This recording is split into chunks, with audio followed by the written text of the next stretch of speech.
Vamos acalmar nossas mentes, elevar nossos corações, elevar nossas vibrações à espiritualidade superior, mentalizar a figura do nosso Mestre Jesus e sermos gratos pela oportunidade que nos dá de estarmos hoje aqui nessa casa e podermos aprender um pouco mais sobre os seus ensinamentos. Gratos também aos benfeitores espirituais da casa que prepararam esse ambiente para nos receber, nos possibilitando essa sensação de paz, de amor, de harmonia. Imensamente gratos ainda, Senhor, pela oportunidade da reencarnação nesse planeta.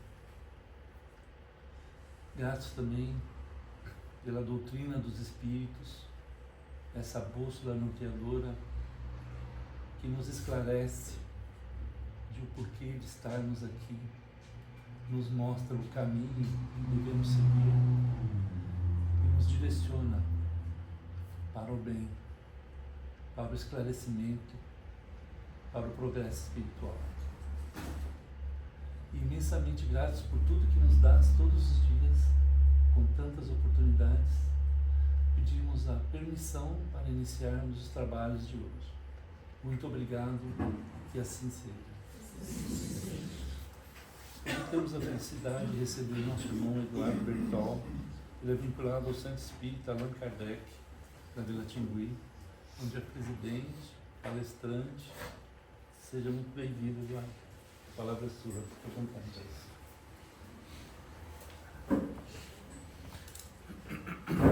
Bom dia a todos. Bom dia. Estão me escutando bem? Sim, sim. Bom, antes de mais nada, dizer que é sempre bom ver uma casa cheia, especialmente numa manhã fria de domingo, dá vontade de ficar debaixo do cobertor, de ficar ali quentinho, mas às vezes é importante também a gente alimentar o espírito, além de confortar o corpo.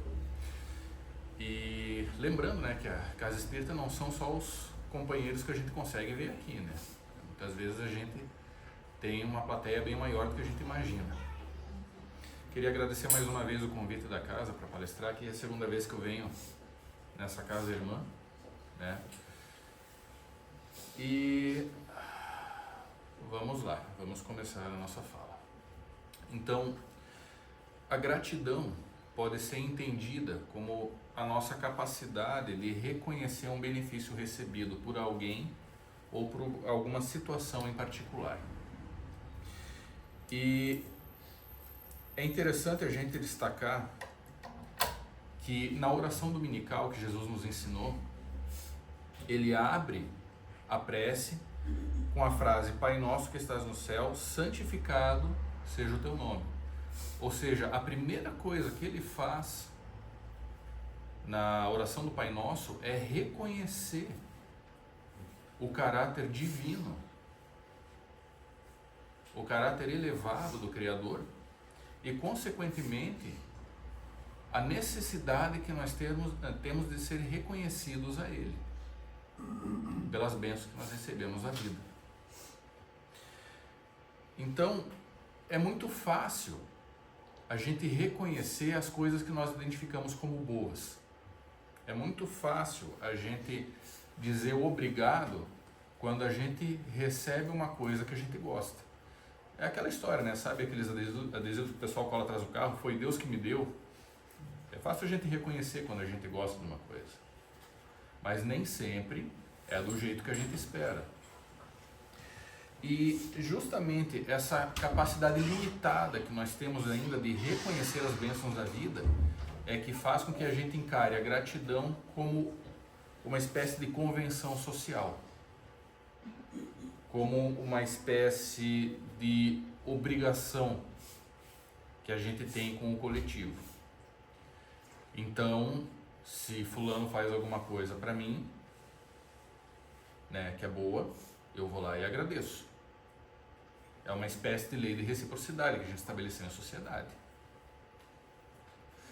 Mas Jesus nos esclarece no Evangelho que se a nossa justiça não exceder em muito a dos fariseus e a dos escribas, nós não entraremos no reino de Deus. O que isso significa? É fácil a gente fazer o bem por reciprocidade. Alguém faz o bem pra gente, a gente devolve o bem, a gente é grato pelo bem que a gente recebe, ou aquilo que a gente identifica como bem. Mas nem sempre vai ser assim. Na época de Jesus, a lei mosaica estabelecia isso, olho por olho, dente por dente. Ou seja, eu recebo uma coisa boa, eu devolvo uma coisa boa.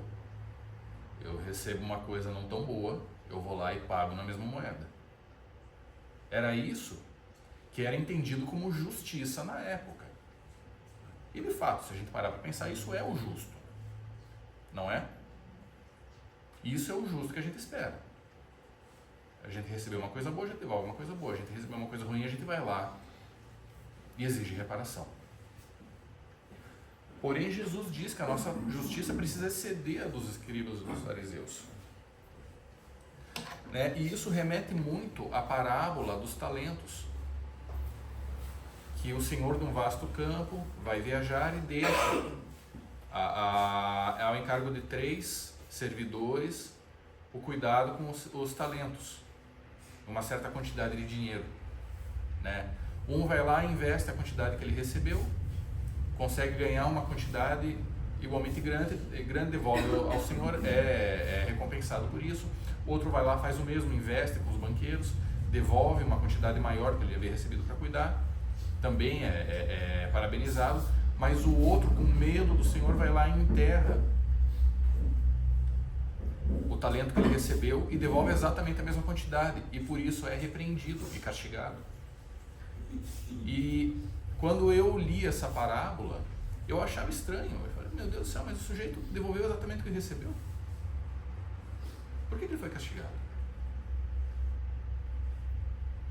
E eu só fui entender isso pouco tempo atrás, quando Haroldo Dutra faz um comentário a respeito dessa parábola, justamente com relação a essa fala de Jesus, que ele pede a nós que nós excedamos a justiça dos escribas e dos fariseus.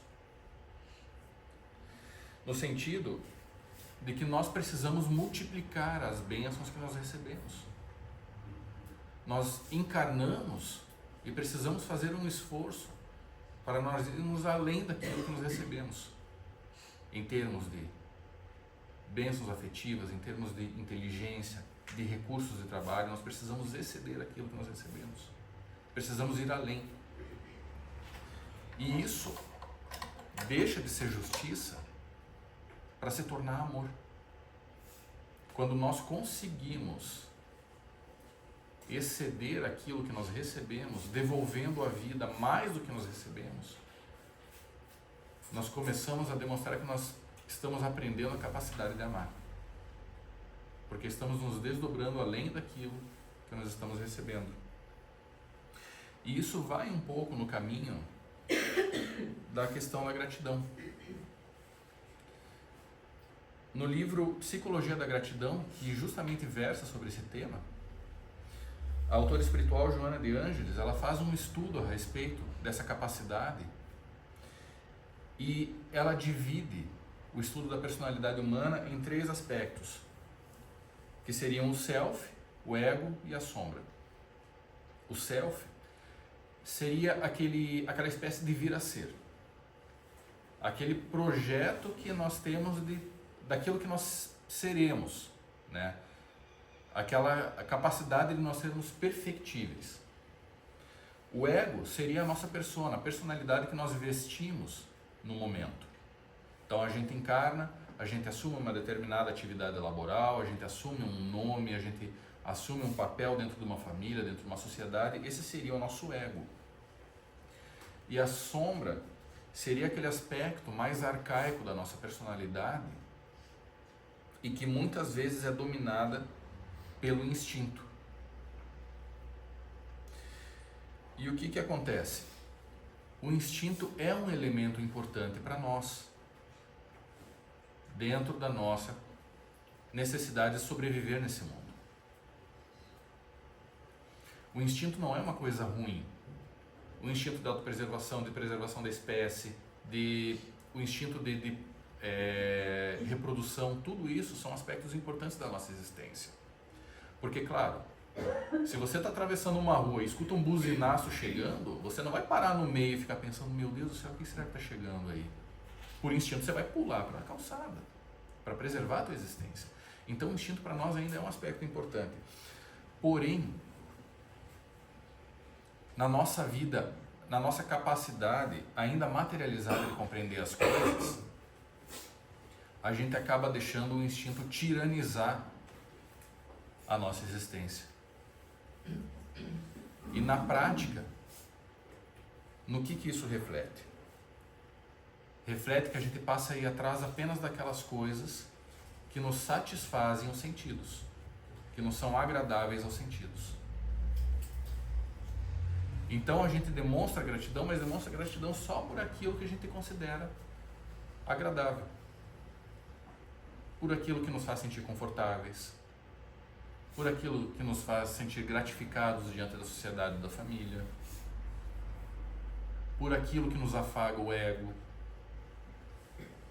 Então essa natureza ainda excessivamente materializada atrela a nossa capacidade e limita a nossa capacidade de gratidão apenas aquilo que para nós é imediatamente bom. E um aspecto importante aqui, Kardec dizia que o materialismo é o grande câncer da sociedade humana. E cabe a gente lembrar aqui o seguinte, ele falava do materialismo, não necessariamente do ateísmo. Porque o que acontece? Tem muito ateu hoje em dia que às vezes age de forma mais espiritualizada do que muita gente que se diz cristã. Tem muito ateu aí que se engaja em ações de benefício ao semelhante, de auxílio, de ajuda, enquanto muita gente que bate no peito para dizer que é cristão, às vezes não é capaz de olhar para o lado para ver que tem alguém caído precisando de ajuda. Então esse cuidado a gente precisa ter, porque às vezes o ateu ele é ateu não tanto por uma opção sistemática de negar a divindade, mas às vezes porque ele se decepcionou com a atitude daqueles que diziam representar a religião. Às vezes ele está muito mais necessitado de uma direção do que a gente imagina. Às vezes não é tão difícil convencer ele quanto a gente pensa. Então, o verdadeiro aspecto que corrói a sociedade é o materialismo, no sentido de que a gente se torna excessivamente cioso daquilo que nos satisfaz o corpo físico, como se a gente fosse viver para sempre. E a gente não compreende que essa vida é apenas uma passagem. E que, portanto, se a gente for grato apenas àquilo que está de passagem na nossa existência, a gente vai progredir muito pouco. E que dizer daqueles que nem aquilo são gratos, nem a essas questões materiais são gratos?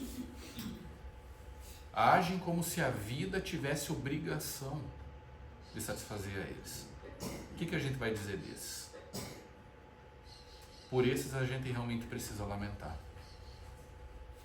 No livro dos médiuns, Kardec coloca o exemplo do espírito de uma rainha hindu que se comunica e que age durante a sessão de forma extremamente arrogante, exigindo que levem a ela servidores que satisfaçam suas vontades.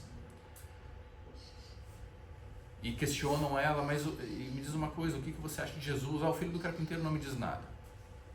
Não quer dizer nada para mim. Ela era muçulmana, então pergunta, e Maomé? Maomé não era filho de rei. Então uma pessoa assim que se coloca numa postura extremamente arrogante, percebe que aquela vida que ela levava na babesca já ficou para trás. mas ainda assim exige ser servida. Percebe que a realidade que ela vive é outra, mas não consegue se desapegar. Não consegue enxergar sequer que existe um Deus maior do que ela que está acima dela, esperando que ela desenvolva uma consciência da situação. E no final das contas, os espíritos que dirigem o trabalho falam à equipe mediúnica: deixai a pobre perturbada, deixem-na em paz. Porque de fato é uma pobre perturbada. Uma pessoa nessa condição vive quase um estágio de loucura, exigindo tudo de todos o tempo todo, querendo o tempo todo que a existência lhe satisfaça as necessidades, ou aquilo que ela julga ser uma necessidade. E fica congelada nesse aspecto, sem ser capaz de reconhecer as bênçãos que estão ao seu redor. Então, muitas vezes, por esse egoísmo brutal que nós desenvolvemos, nós podemos acabar desenvolvendo complexos de superioridade com relação aos nossos irmãos. Achamos que todo mundo nos deve tudo o tempo inteiro, que nós somos melhores do que os outros. Às vezes a gente fica impressionado vendo notícias, né, de pessoas que estão em cargos públicos e são presas por desviar recursos financeiros do erário público. E às vezes a gente se pergunta como é que pode, essa pessoa já vive uma vida confortável, mas parece que nada satisfaz. Parece que nada está bom, tudo falta, a ponto de espoliar aquilo que não pertence a ela. Como é que é possível uma coisa dessa? E é justamente isso que acontece, é uma pessoa ingrata. Tem o suficiente para viver uma vida confortável, mas não lhe basta. Quer mais, quer sempre mais. E vai ao ponto mesmo de pisar na cabeça dos outros para conseguir aquilo que julga ser o seu direito. Num estranho complexo de superioridade. Ou às vezes, nós vamos no sentido oposto, desenvolvemos complexos de inferioridade e nos azedamos com relação a tudo e a todos, julgando que não somos dignos, que não merecemos aquilo que está ao nosso redor, e dizemos assim: porque a gente precisa ser humilde. Mas isso não é humildade. Isso também é ingratidão.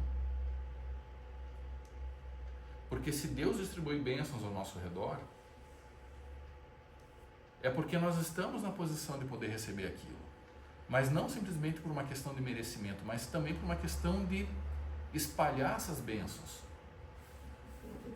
E isso exige um sentimento de gratidão. Isso exige a capacidade de nós reconhecermos que se nós merecemos aquela situação agradável, nós temos a obrigação de tentar reproduzir isso ao nosso redor para os nossos irmãos. Ou seja, exige o reconhecimento também, uma certa responsabilidade na cocriação. Então nós possamos desenvolver comportamentos infantis. Estamos sempre birrentos, ou porque a gente acha que não deram o suficiente para a gente, ou porque a gente acha que não somos dignos. E nós passamos a não sermos reconhecidos por tudo de bom que a gente tem ao nosso redor. Nos tornamos orgulhosos, nos tornamos soberbos, arrogantes, e passamos a ter um desprezo pelos semelhantes e um desprezo por nós mesmos. Passamos a deixar de fazer parte da orquestra divina que rege o universo. E isso, a gente está falando das coisas boas. É fácil, como eu disse, é fácil a gente reconhecer quando a gente recebe algo de bom, ou que a gente acha que é bom. Mas e as coisas que não parecem tão boas? Tá, mas você quer me dizer que a gente tem que ser agradecido quando acontece alguma coisa ruim? Aí veja, a gente precisa entender. Voltamos lá. É necessário deixar o materialismo para trás. E não ser materialista significa estar nesse mundo sem pertencer a ele. Significa estar encarnado aqui, mas já respirando a atmosfera espiritual do porvir. E dentro desse aspecto, a gente precisa entender que a vida material é apenas um estágio, é apenas uma passagem. Que esses instintos que parecem nos dominar, eles precisam ser uma ferramenta utilizada para a manutenção da nossa existência e não uma prisão.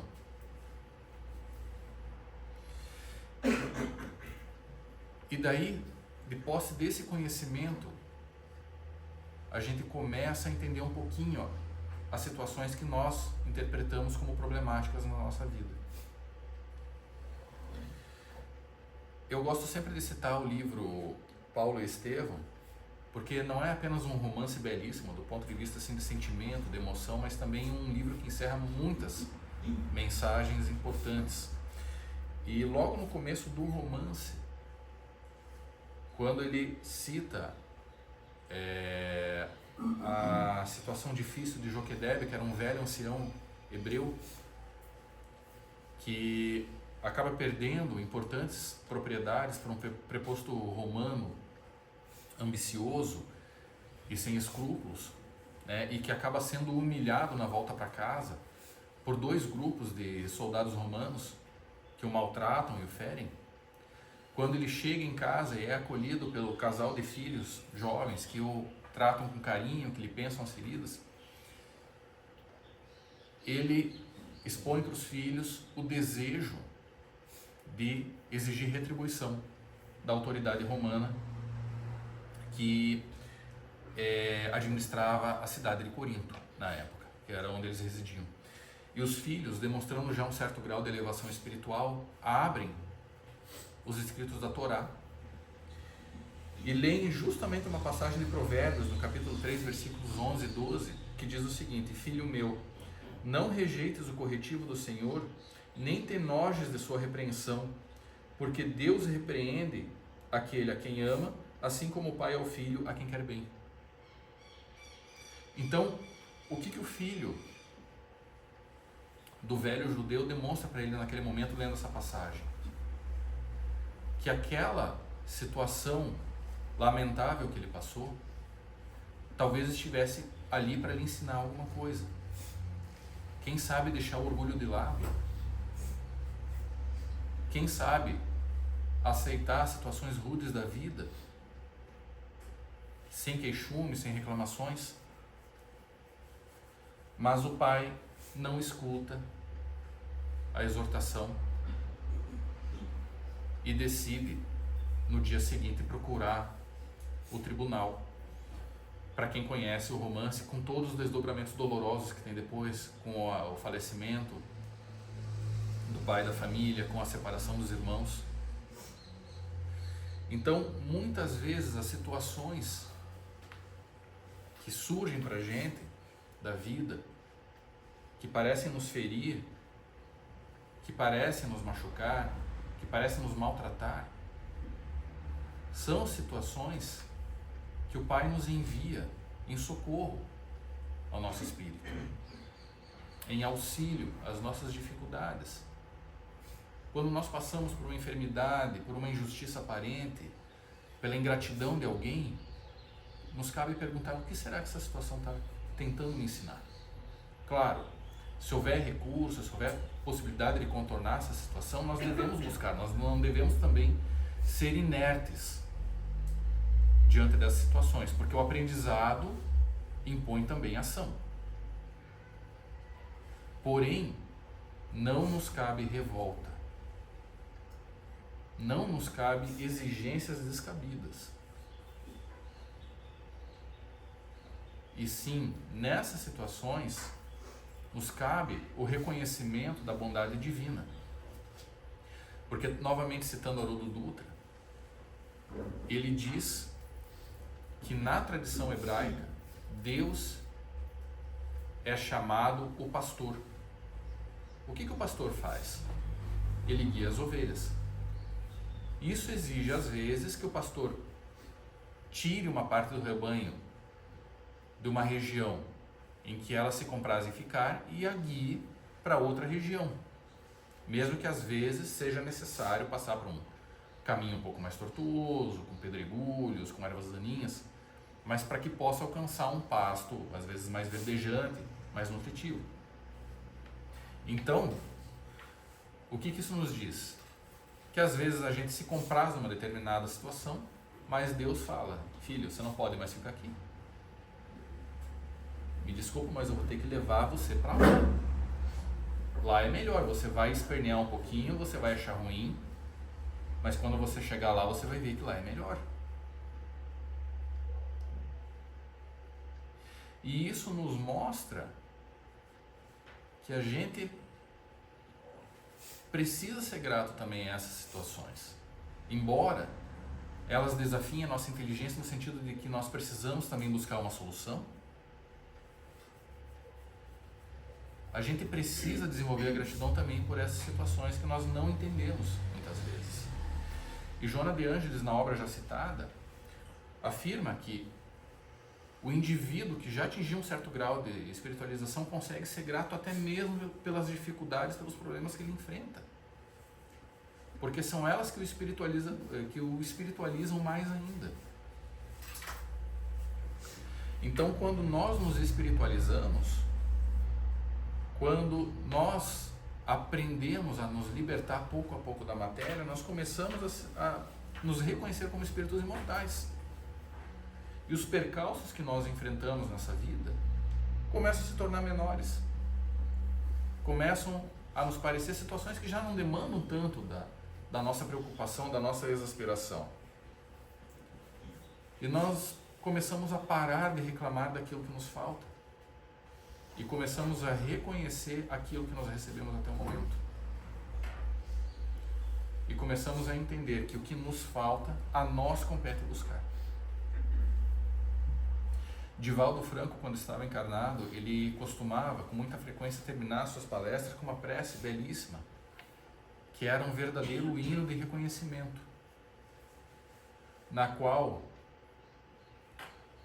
ele reconhecia não só as situações que nos eram dadivosas, mas também aquelas que eram difíceis, porque eram apenas passageiras e porque nos preparavam no espírito para um conhecimento mais elevado da vida. Então, se tudo passa nessa vida, por que nós vamos nos azedar por causa de uma situação que nos fere, que nos machuca, que nos causa dissabor? Aprendamos com esses desafios da vida. Exercitemos a nossa inteligência buscando as soluções que são cabíveis. Se estamos doentes, vamos ao médico. Se alguém nos fere com ingratidão, perdoemos e deixamos ao tempo a capacidade de cicatrizar essas feridas. Se nos falta algum recurso material, que procuremos nos virar com aquilo que nós temos agora, e se pudermos, vamos elaborar melhor a situação para ver se a gente consegue achar uma solução. Se não, tudo bem, entreguemos para Deus. Se um companheiro de jornada reclama melhor compreensão da existência, não fiquemos lamentando a ignorância dele, mas procuremos ter paciência, auxiliar ele em tudo aquilo que possamos, oferecendo o nosso melhor. Então isso também é gratidão. Isso é demonstrar a Deus que nós já amadurecemos um pouco do ponto de vista espiritual e já estamos começando a ter uma compreensão melhor daquilo que estamos fazendo aqui. Olhemos ao nosso redor. Imperfeito do jeito que nós somos, imperfeito do jeito que o nosso mundo é, com tanta coisa acontecendo hoje, com tantos conflitos, com tantos ódios, com tanta incompreensão, ainda assim não há beleza ao nosso redor. O simples fato de a gente poder contemplar uma manhã bonita como essa, ensolarada, já não é uma benção? Então reflitamos um pouco a respeito disso. Não sejamos ingratos. Porque quando a gente é ingrato, a gente se atormenta com tudo. A gente acha que não tem o suficiente, Ou então que a gente não merece aquilo que a gente tem. A gente sempre está birrento, de mau humor. A gente acaba repelindo todo mundo. Fica de mal com o mundo, como se diz. A gente começa a achar que se uma pessoa se aproxima com boa intenção da gente é porque ela tem alguma intenção escusa, quer tirar vantagem de alguma coisa. A gente acaba se desconectando do amor que permeia toda a criação. E que a gente acaba deixando de fazer parte da sinfonia divina que rege todo o universo. Porque a gente simplesmente não consegue reconhecer quanta coisa boa surge ao nosso redor. Às vezes onde a gente até menos espera. Mas a pessoa que tem gratidão, ela age de forma diferente. Em tudo ela vê uma bênção. Em tudo ela vê uma oportunidade de crescimento ou de cooperação com a providência divina.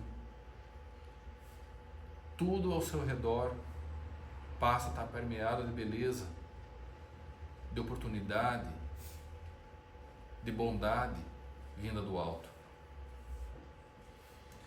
E a gente começa, quando age dessa forma, a inspirar os outros pelo nosso exemplo. Às vezes aquela pessoa que está ensimesmada do nosso lado,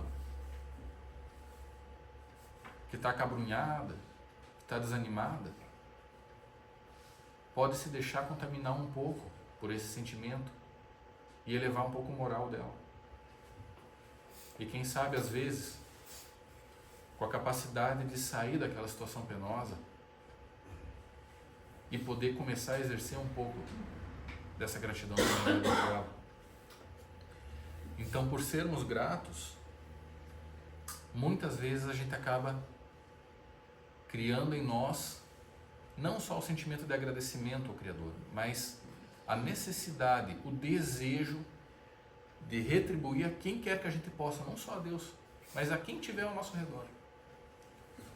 A gente começa a querer retribuir essas bênçãos que a gente recebe.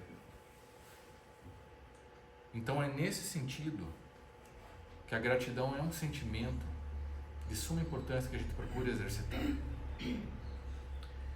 É difícil, realmente.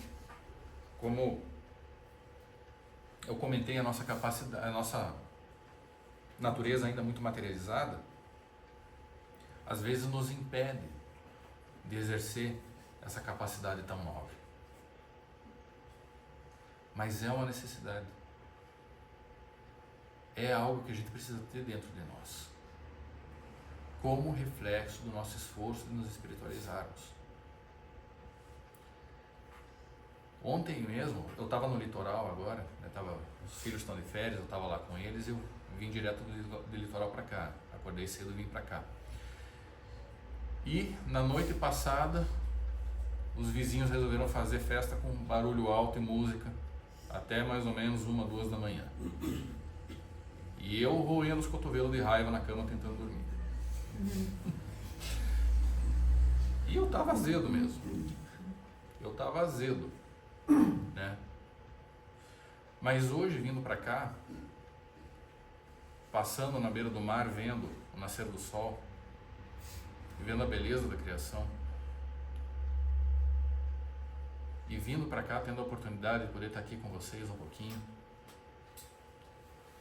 e tendo a oportunidade de ter passado alguns dias com os meus filhos, porque a gente trabalha durante a semana, eles estavam de férias, né? Minha esposa foi para o litoral com eles para aproveitar um pouquinho, eu não pude ir junto, mas pude ficar pelo menos o dia de ontem com eles. A gente chega à conclusão, será que não é tão pouco para a gente ficar de mau humor? Um pequeno contratempo, um pequeno dissabor, se azedar tanto pela alegria dos outros, será que não é se amesquinhar demais? Então deixemos de lado a nossa contrariedade por pequenas coisas e vamos tentar começar a reconhecer quanta coisa boa a gente tem. Quanta coisa boa o Criador deixou ao nosso redor. E quanta coisa boa, mesmo nas dificuldades que a gente enfrenta, que representam a nossa oportunidade de exercitar as nossas virtudes, a nossa paciência, a nossa resignação, o nosso cuidado com o semelhante, a nossa capacidade de esperarmos pela providência divina que tudo cura, que tudo remedia, que tudo conserta, malgrado ainda a nossa incapacidade, a nossa pequenez, a nossa dificuldade de sermos reconhecidos. Agradeço a vocês mais uma vez a disponibilidade de estarem aqui numa manhã de domingo, de terem tido o tempo e a paciência de me ouvirem, e desejo que a gente possa iniciar a semana sempre procurando nos conectar à espiritualidade amiga e procurando, acima de tudo, exercer nas nossas ações diárias o Evangelho do Cristo.